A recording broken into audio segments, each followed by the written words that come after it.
Hi, my name is Nicole. Welcome to my channel, Travel to Money. In this video, I'm going to share about a recent experience I had in Mexico at an all-inclusive resort and how it led to a discussion with a sales agent about the cost for someone to live in resorts or hotel exchanges full-time. With so many people who are able to travel and work full-time, I thought it would be interesting to calculate how much it would cost and get an idea of what that kind of life would look like.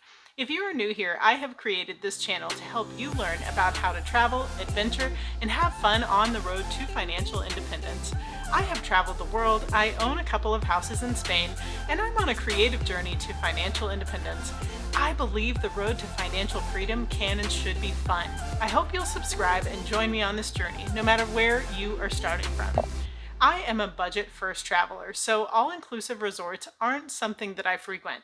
As a matter of fact, until this year, I'd never been to an all-inclusive resort.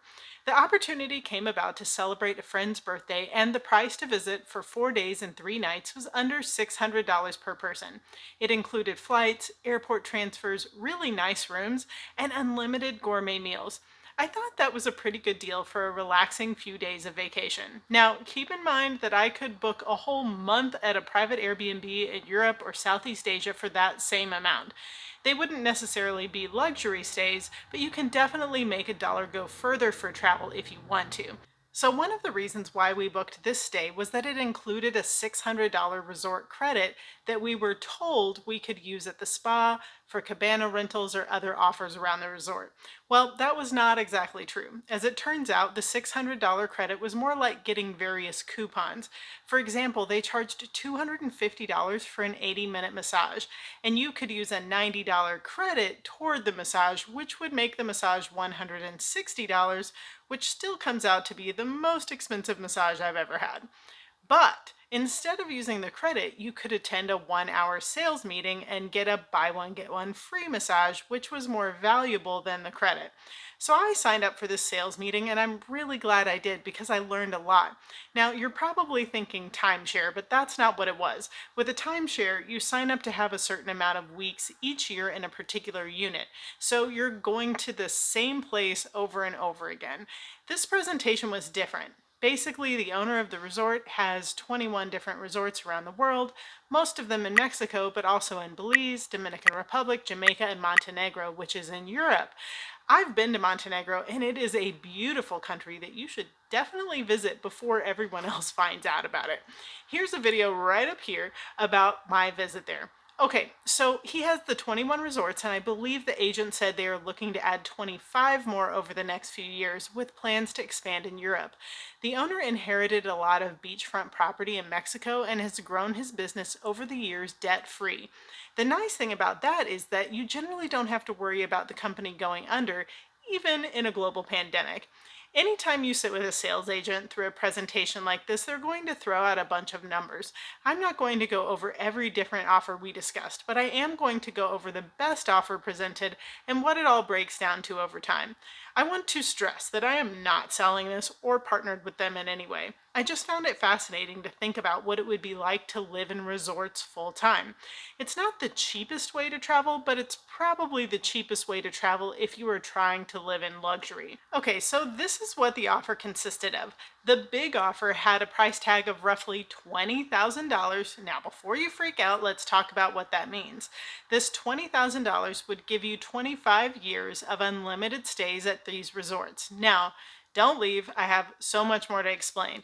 Before you get too excited about unlimited stays for $20,000, the caveat is that it does not include the all-inclusive fee that the resorts charge per night.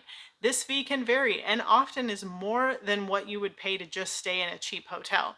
From what I saw on average, this fee was about $120 per night, but some people were able to get it as low as $55 per night per person.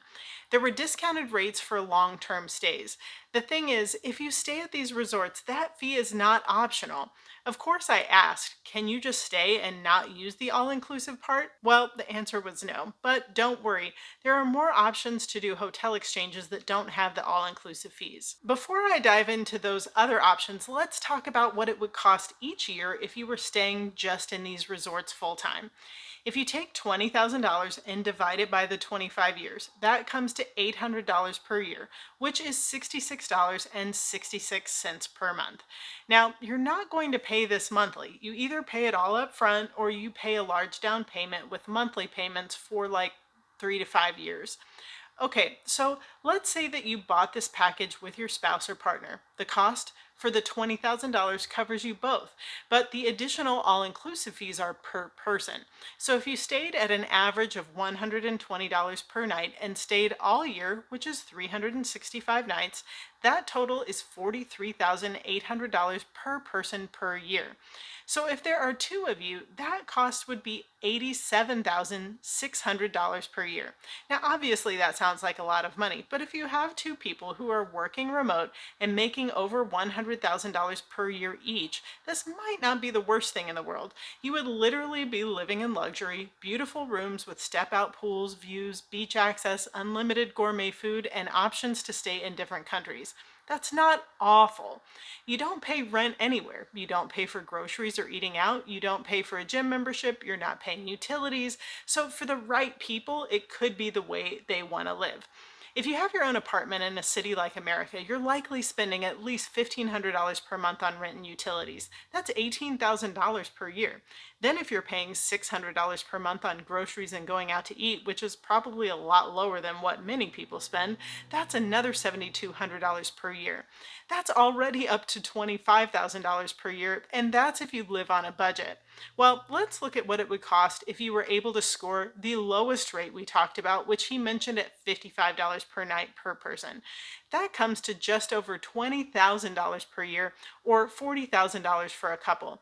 That price sounds a lot better and is more in line with what you spend on housing and food just to live at home. How often could you get a rate that low? I have no idea. I think a lot of it has to do with the location, the season of the year, availability, and if there are discounts applied for length of stay. But there was one other important part of the offer.